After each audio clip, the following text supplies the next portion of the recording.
We know Sauron is one of the tyrannical Dark Lords who wielded the One Ring of Power. Over the ages, he has also taken on countless forms like a werewolf, vampire, and the one we're talking about today, Annatar, the Lord of Gifts, was Sauron's fair visage, worn solely to deceive the elves of Eriador. While the Dark Lord built his kingdom of doom in the shadows of the East, he sought to corrupt the wills of the free peoples of Middle-earth. In this marvelous video, we'll be taking a deep dive not only into how Sauron came to be Annatar, but also the devastating consequences. We'll also talk about the events that led up to the fateful forging of the Rings of Power. For this reason, book-based spoilers for the Rings of Power Season 2 are ahead. Before we go into our explanation, we have a very small request. If you like our content, please support us by subscribing to our channel. This is a small click for you, but for us, it means a lot. Thank you. Let's begin. I am the one keeping the storm at bay.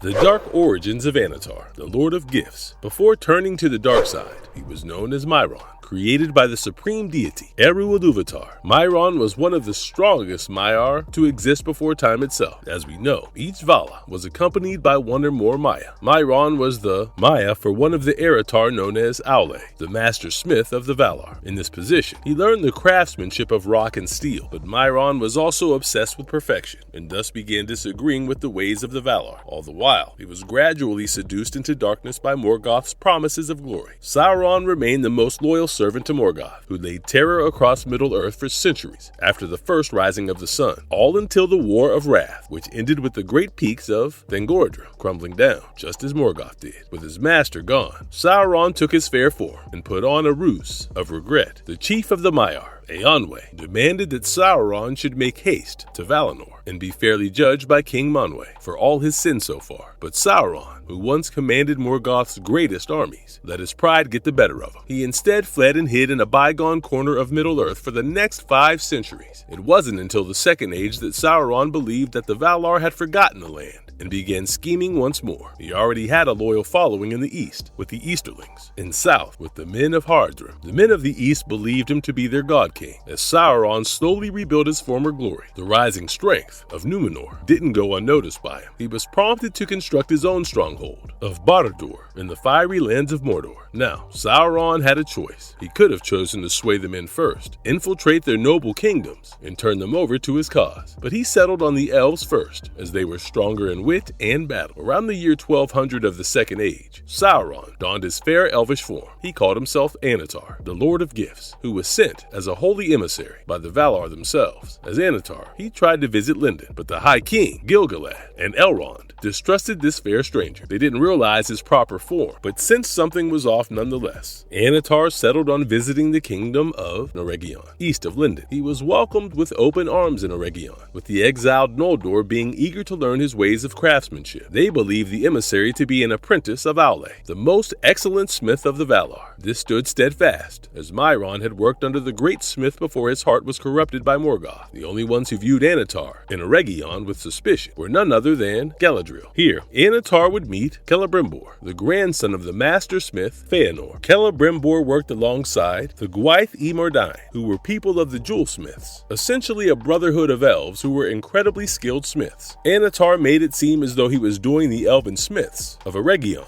a service by teaching them his ways. But in fact, Sauron as Annatar needed Celebrimbor's expertise to quietly observe the intricacies that would eventually go into forging his one ring of power. They absorbed Annatar's gifts of knowledge eagerly for nearly 200 years, growing to a superlative excellence in their craft.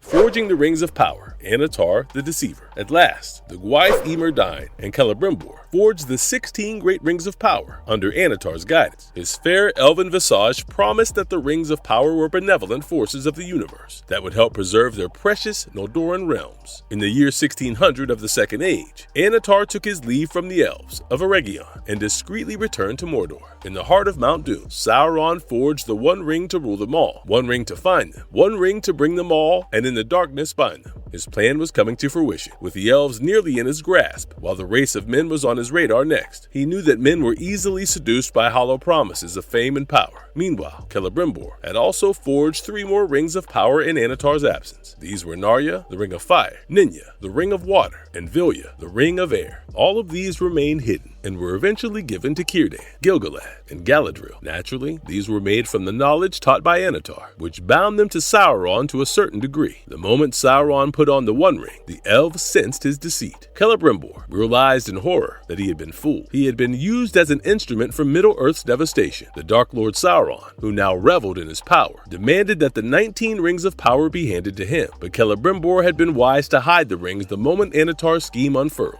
The elves now knew better than to wield said rings of power and unwittingly become pawns in Sauron's desires for Middle-earth. What came next was the War of the Elves and Sauron, a long and grueling fight which marked the beginning of the Black Years. First, the Dark Lord fortified his own land of Mordor by building the behemoth Blackgate to keep any foes from invading his stronghold. He then proceeded to take up arms and gather his armies of the Easterlings, the Haradrim, trolls, orcs, and goblins from all corners of Middle-earth in an ultimate assault against the elves who dared to defy him. This era was when Sauron was at his most powerful than he's ever been in Tolkien's lore. Thus, the war began with a brutal assault on Eregion. Lady Galadriel's husband, Lord Celeborn, led his forces against Sauron's wrath, but could not hold their own for too long. News of the battle reached the High King Gil-galad, who sent the finest elven troops led by Elrond to Eregion's aid, but even Elrond's troops were overwhelmed by Sauron's sheer numbers, due to which the chief city of Eregion, Ostin-Athil, fell. Celebrimbor and the Gwaith-e Mordain fought till their last defense to protect their guild house, the House of the Mordain, with Celebrimbor in Sauron's grasp. Master Smith was mercilessly tortured to hand over the hidden rings of power. While in excruciating pain, Celebrimbor was forced to give up the 16 rings to Sauron shortly before he was brutally killed.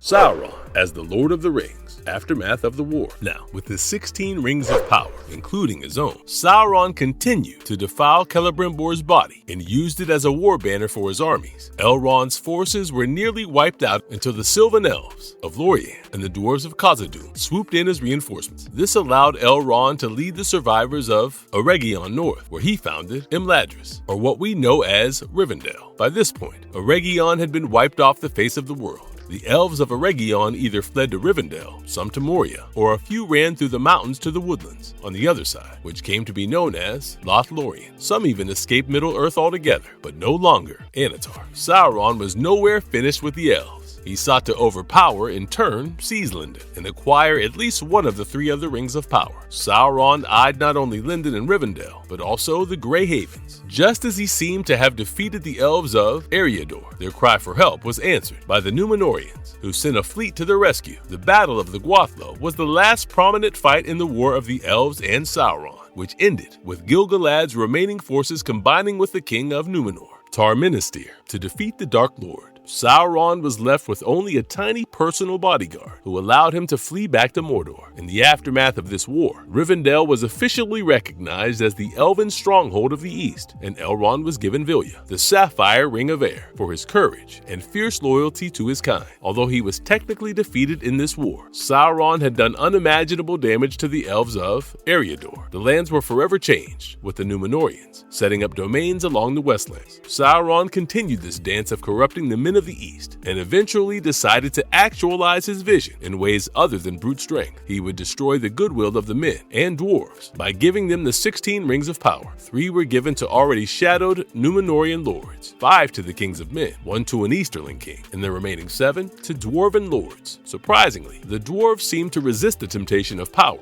and glory offered by the rings, but the men quickly fell under the influence of their rings and withered away. They would return as the nine ring wraiths, who would go on to become Sauron's most loyal servants, bound to him in their horrible fate. Even after his defeat in the War of the Elves and Sauron, the Dark Lord boastfully knighted himself as the Lord of the World, King of Kings, and King of the Men, to name a few. The Kingdom of Numenor was greatly offended by Sauron assuming these titles for himself. Keep in mind that the Numenorians had already begun their descent into darkness, but they fell deeper as their pride and defiance of the Valar began to take hold of them. Around the year 3200 of the Second Age, one of the greatest Numenorian fleets docked along the southern coast of Umbar. The king at that time was Ar-Pharazôn, the proudest and cruelest of Numenor's rulers. The Numenorians launched a war against Sauron's forces in Mordor. Unlike anything we've seen so far, Mordor's armies fled in instead of standing their ground. Sauron knew he couldn't take on Numenor's amassed forces without his own military strength, so he donned his fair elvish form yet again, before allowing himself to be captured and taken away to the kingdom of Numenor. Sauron was considered one of the most formidable antagonists to exist in Tolkien's lore, not solely due to his gatherings of power over and over again, but also his cunning ability to deceive others. Once in Numenor, Sauron preyed on the already shadowed minds of men and rose to the position of King Ar-Pharazôn's most trusted advisor in no time. Still, in his fair form that was once known as Annatar, Sauron was knighted as Ziggur the Wizard by the Numenorians. Ziggur planted poisonous seeds of doubt in the mind of the king. He rebuked the Valar, claiming that they had deceived the men by putting forward Eru Ilúvatar as the supreme creator, when really he was a phantom devised in the folly of their hearts. Sauron whispered of all the glory and might and reach of the king if he turned to the giver of freedom. Sauron had sung praises of his master, the Dark Lord Morgoth. He managed to convince Ar-Pharazôn to cut down the Nimloth, the white tree of Numenor, which was a gift from the Eldar. In its place, Sauron instructed the construction of a great temple that would oversee the worship of Morgoth. Hence, the cult of Melkor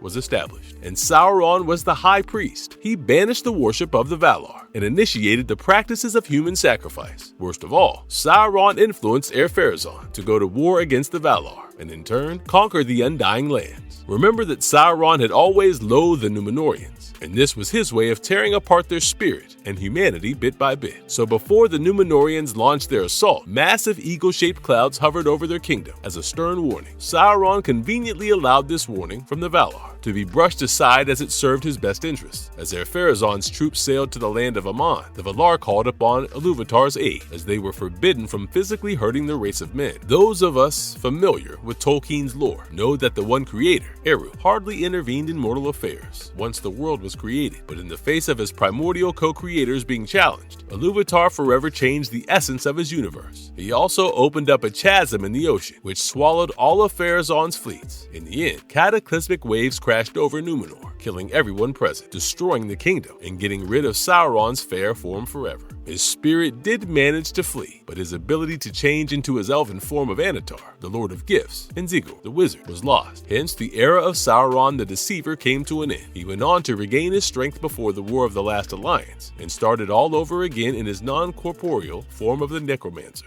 Halbrand in the Rings of Power, a made-up fair form, and Amazon's TV show, The Lord of the Rings, The Rings of Power. We got to see a made-up character named Halbrand. He first appeared in Season 1, when Galadriel jumped into the Sundering Seas in order to return to Middle-earth. Let's do a quick recap of the role he's played so far. Halbrand, played by Charlie Vickers, claimed to be the king of the Southlands before the darkness chased him away. Galadriel and Halbrand were stranded at sea, but quickly rescued by Elendil and brought to the kingdom of Numenor. Here, Halbrand stole a guild crest in order to work for the Guild of Ironworks. For some reason, Galadriel seemed intent on proving that Halbrand was indeed the king of the Southlands. She insisted on an expedition to Middle-earth that sought to reclaim the Southlands and restore Halbrand's position as king. But things went south pretty quickly, as Halbrand was seemingly injured in battle, while Orodruid, aka Mount Doom, erupted, drowning the Southlands in ash. Halbrand's wound needed elvish healing, so he rode off to Eregion with Galadriel. Here, Halbrand finally met Lord Celebrimbor in his workshop, despairing over the mining of Mithril. Right away, Halbrand struck Celebrimbor as someone with understanding and passion for his craft. Halbrand offered to work as an apprentice in his workshop, but this plan was disrupted by Galadriel, who realized that he had been lying about his origins. Galadriel confronted Halbrand with a scroll that depicted a detailed genealogy of the king of the Southlands, whose bloodline died along with him. As a result, Halbrand revealed his true identity as Sauron by getting into Galadriel's head and posing as her brother Finrod. Sauron implored the idea of Galadriel joining his cause, and together they could rule Middle-earth. In the last episode of Season 1, Halbrand fled back to Mordor, while Galadriel rushed to Celebrimbor and demanded he make haste to forge the 3 Elven Rings of Power, as 3 would bring balance rather than divide. In all the trailers released for Season 2 of the Rings of Power, we got to see Halbrand in his elvish visage. In this form, Sauron returned back to Eregion and introduced himself to Celebrimbor as Annatar, the Lord of Gifts. With the forging of the 16 rings underway, we also got a glimpse at the impending doom in the second trailer. Here's what we can expect. Annatar slowly losing grip over his benevolence, as he was a fallen benevolent spirit after all. Celebrimbor realizing the extent of his actions and how they threatened Eriador's peace. Galadriel confessing her negligence to Gil-galad in the wielding of the 3 elven rings of power. By the looks of it, we will also witness the tragic sack of Eregion, with Elrond trying his best to hold his forces along with the shadow beginning to cast itself over Numenor. Hopefully, in the newest season, Annatar, the Lord of the Gifts, delivers the Dark Lord's manipulative nature in the Second Age. After all, he wasn't known as Sauron the Deceiver for nothing. Marvelous verdict. There you have it, folks. Everything you need to know about Sauron's fair elvish forms. We zoomed out and truly looked at the sheer scale of devastation of Middle-earth caused by the Dark Lord. We most popularly knew him as the towering, imposing figure who forced his foes to kneel before him. Like any other, he had to work his way up, starting as Morgoth's lieutenant, then a shapeshifter, and so on. As a deceiver, he lured others to his cause by appealing to their most innate desire for glory, fame, and absolute power. Like all evil, Sauron was left to fester in the shadows. He evolved until all of Middle-earth was nearly conquered by him. However, as it goes in Tolkien's works, good always triumphs over evil, but not without leaving its mark. And if you liked our content, don't forget to leave a like and subscribe to us if you haven't already. Have a good one and be safe. Thanks, everyone. Because the elves cast you out. They cast you out for deigning to beg them for a few petty soldiers.